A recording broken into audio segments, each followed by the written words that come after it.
The voicemail was still playing when I sat down on my suitcase in the hallway. My brother's voice, cheerful, like he was calling to catch up. "Hey, so we kind of moved some things around while you were gone. Hope that's okay. Talk soon." I'd been in Halifax for 11 days. A contract job, the kind that pays well enough that you don't say no, even when the timing is inconvenient. I'd left on a Tuesday morning in February, kissed my cat goodbye, told my parents I'd be back before the end of the month. My brother knew I was coming home. Everyone knew. The note was on the kitchen table, not even tucked under a mug or folded into an envelope. Just lying there in my mother's handwriting on the back of a grocery receipt. "Sweetheart, your brother and Trish need more space now that the baby is coming. We gave them your room. There's a cot set up in the basement. It's cozy down there. Love, Mom." I read it twice. Then I looked up at the staircase, where my suitcase had already been moved to the landing. Not my room's landing, the basement door. I want to be very clear about something. I was 29 years old. I had been helping my parents with their mortgage since I was 24, not because they asked, because my dad had a rough patch after his back surgery and I stepped in. And then the rough patch became just how things were. 3 years of e-transfers, every month, like clockwork. I never made a production of it. I never asked for a thank you. I just did it because they were my parents and I loved them, and that's what you do. I stood in that kitchen for a long time. Long enough for my coffee to go cold. Long enough to hear my brother's truck pull into the driveway, then his footsteps, then the door. He walked in looking relaxed.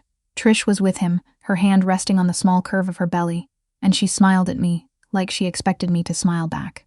"You made it," my brother said. He actually hugged me. "How was Halifax?" "Cold," I said. "The basement's not bad," he said. "There's a little space heater down there. I think Mom put a lamp in." I looked at Trish. She looked at the floor. "Your room is my room," I said. "I've lived here for 4 years. "Yeah, but you travel so much," he said. "It just makes more sense. The nursery needs natural light, and your room faces east. The nursery. Well, not yet, but soon." I nodded slowly. I picked up my bag. I went downstairs. The cot was a camping cot, the kind you'd bring to a music festival. There was a space heater that clicked every few seconds like a nervous habit, a bare bulb on a string, and a folded towel on the bottom step. The bathroom situation was a half bath in the laundry room, behind the water softener. My mother had left a little basket of toiletries on the washing machine, like a hotel turn-down service in hell. I sat on the edge of the cot and I did the math. My name was still on that mortgage. I was still paying $1,100 a month toward a house where I now had a camping cot and a basket of dollar store shampoo. I called my best friend, Yolanda. She picked up on the second ring. "I need you to tell me I'm not being dramatic," I said. She was quiet for exactly 2 seconds. Then, "What happened?" I told her. By the end of it, she was so angry on my behalf that she'd stopped responding in full sentences. "Do you have somewhere to go?" she asked. This is the part I hadn't told anyone yet. Not my parents, not my brother, not even Yolanda until that moment. 6 months earlier, I'd put a down payment on a condo in Dartmouth. Not in Nova Scotia. There's a small city called Dartmouth just outside Halifax, and I'd fallen in love with a unit on the 3rd floor of a converted warehouse, high ceilings, exposed brick, south-facing windows, that caught the afternoon light like the building, was specifically designed to make me feel okay about things. I hadn't moved in yet, because I'd been going back and forth about renting it out versus living there, and I'd been dragging my feet on the decision, because, honestly, I wasn't sure I was ready to leave my parents entirely. Old habits, old guilt, but sitting on that cot, listening to the space heater tick and the sound of my brother laughing at something on TV upstairs, I suddenly felt very clear. "Yes," I told Yolanda. "I have somewhere to go." I didn't announce it. I didn't call a family meeting. I didn't write a note on the back of a grocery receipt. I just started making calls. The first one was to my bank. I had my parents set up as secondary contacts on an account we'd been using to manage the mortgage payments. It had started as a convenience thing, a way to make transfers easier. I called and had them removed. The woman on the phone was very professional and thorough. It took about 20 minutes. The second call was to the insurance broker. My mother was on my auto policy as an occasional driver, which had made sense when she'd needed to borrow my car sometimes for medical appointments. I called and removed her. Simple. Done. The third call was harder. My parents' internet and cell plans were bundled under my account. I'd set it up 3 years ago, when the prices were better, and I had a corporate discount through work. I called the provider and had the account split. They'd be on their own plan by the end of the billing cycle. I arranged for them to receive a letter explaining the change and what they'd need to do to continue their service. I did all of this from the cot in the basement, while the space heater ticked. Then I called the property management company in Dartmouth and told them I'd be taking possession at the end of the month, not leasing it out. The woman on the phone sounded pleasantly unsurprised. I booked a moving pod for the following weekend. I slept on that cot for 3 more nights, not because I had to. I could have booked a hotel, but because I needed to be honest with myself about what I was walking away from, and you can't do that from a hotel room with blackout curtains and room service. You have to sit with the discomfort. You have to let it be real. On the 4th morning, my mother made pancakes. She called down the stairs and I came up, and we sat at the kitchen table like nothing had happened. My brother wasn't there. Trish wasn't there. Just us and the smell of maple syrup and CBC radio in the background. "I've been thinking," I said. My mother poured the coffee. She had a way of doing this, busy hands, indirect eye contact, that I recognized as her version of bracing herself. "I'm going to move out," I said. "I have a place. I'll be gone by the end of the month." She set the coffee pot down. "What do you mean you have a place?" "I bought a condo last fall," I said. "In Dartmouth. I was going to rent it out, but I've decided to live there instead." The silence was its own kind of sound. "You bought a condo?" she said. "Yes, and you didn't tell us." "No," I said. "I didn't." She looked at me for a long time. I watched her go through several emotions: surprise, hurt, something that looked briefly like respect before it got swallowed by something else. "What about the mortgage?" she asked. And there it was. Not "Are you okay?" Not "Why didn't you tell us?" Not even "I'm sorry about the room." Just, "What about the mortgage?" "I'm going to stop the e-transfers," I said. "You'll get 1 more payment while you sort things out, and then that's it." "We can't." She stopped, started again. "Your father and I, we depend on that." "I know," I said. "I've been thinking about that. I think it's been too long, and I think it stopped being help a while ago and became something else." She didn't say anything to that. I think somewhere underneath everything, she knew I was right. "Callum makes good money," I said, using my brother's name because it needed to be said out loud. "Trish works. Dad's back has been fine for 2 years. You guys will figure it out." I finished my pancakes. I washed my plate. I went back downstairs and started packing. What I didn't expect was how fast the silence would turn to noise. It started with my mother texting, not calling. Texting, which told me she'd thought about it and decided a text was harder to argue with. "Can we talk about this? I don't think you understand how tight things are right now." Then my brother called. I let it go to voicemail. He left a message that started calm and got less calm toward the end. Something about how family was supposed to be there for each other. Something about how I'd always been the financially stable one. And wasn't it kind of selfish not to help when I clearly could? I texted back, "I love you. I'm not the right solution for this." Then Trish texted, which surprised me, because Trish and I had always been polite but not close. She said she hoped there were no hard feelings and that she'd always thought of me as a sister. I thanked her and didn't respond to the sister part. Then my dad called. My dad and I are different from my mom and me. He's quieter, less reactive. He'd had a harder go of things in his 50s than he'd let on, and I knew that, and he knew I knew that, and we'd never really talked about it directly. He called and I picked up. "I heard you're leaving," he said. "End of the month," I said.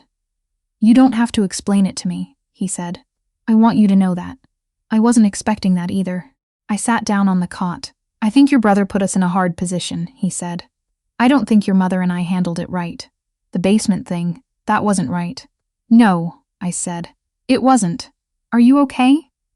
And something in me loosened a little. Just a little. Not everything.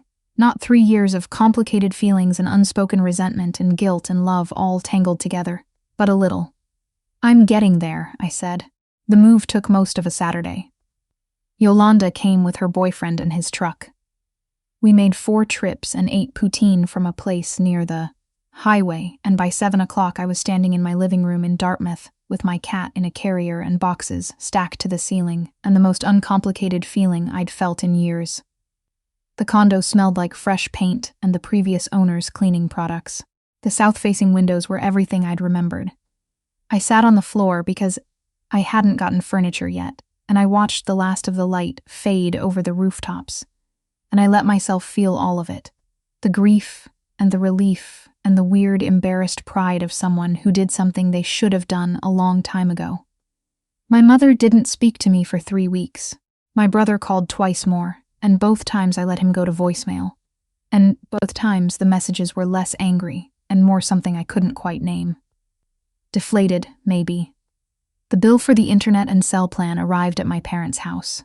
My mother called the provider and found out the account had been restructured. She texted me, "We had to get a new plan. It's $40 more a month now."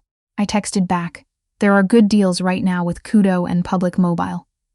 Happy to help you compare if you'd like." She didn't respond to that. The mortgagee transfer went out one last time on the 1st of the next month. After that, nothing. I watched the notification disappear from my banking app and felt something I can only describe as the absence of weight. Not light, exactly, but less heavy than I'd been in a long time. It took 6 weeks before my mother reached out properly. Not a text, a phone call, a Sunday afternoon, her voice a little careful in the way that meant she'd rehearsed what she wanted to say. "I want to see the condo," she said. "If that's okay." "It's okay," I said. She came on a Tuesday. I'd gotten furniture by then, a second-hand couch I'd found on Facebook Marketplace, a small dining table, curtains that were slightly too long but in a charming way. My mother walked through the rooms slowly, touching things. She stood at the south-facing windows for a long time. "You bought this yourself," she said. It wasn't a question. "Yes, while you were still helping us. Yes." She was quiet for a moment. Then she said, "I'm proud of you. I should have said that more."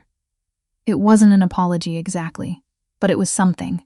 It was a beginning, which is different from an apology, but sometimes more useful. My brother and I took longer. He's not someone who finds it easy to say he was wrong, and I'm not someone who needs to hear it said perfectly to let it go. We met for lunch in early April at a diner near his place, and we talked around the hard stuff for a while before he finally put down his fork and said, "I think I made you feel disposable. That wasn't okay." "Yeah," I said. "It wasn't. Trish feels bad about it too." "I know," I said. "Tell her I said it's fine." "Is it?" I thought about the cot, the space heater, the grocery receipt with my mother's handwriting. I thought about the sound of the CBC on a Tuesday morning and the weight of an e-transfer leaving my account every month for 3 years. "It will be," I said, which is the most honest answer I had. The baby is due in July. My brother asked if I'd want to be in the room, which was a bigger ask than he probably realized, and I told him I'd be in the waiting room, and that was enough for now. He seemed to understand. My parents sorted out their finances. It took a few months, and there were some uncomfortable conversations with a financial advisor at their credit union, and my mother picked up a few extra shifts at the pharmacy where she'd been working part-time for years. My dad looked into whether his pension could be restructured. They figured it out. Not easily, but they did.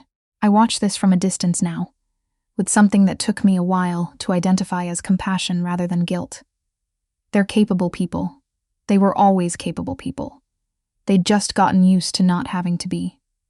I still live in Dartmouth. The south-facing windows are still exactly as good as I remembered. My cat has claimed the windowsill as sovereign territory, and I have not contested this. I can see a slice of the harbor from the kitchen if I stand at the right angle, which I do every morning while my coffee brews, which is a small pleasure that costs nothing and belongs entirely to me. I don't have a tidy lesson to wrap around all of this. What I have is a condo I bought with my own money, a family I still love in a more honest way than I used to, and the knowledge that sometimes the kindest thing you can do for people is stop making it easy for them not to grow. The basement cot is still down there, as far as I know. My brother uses the room for an office now. The nursery went in the guest room on the other side of the hall, which has north-facing windows. which means the baby will wake up to gentle light instead of the early sun blasting directly at them every morning. I didn't point that out. I'm getting better at knowing which things I don't need to say.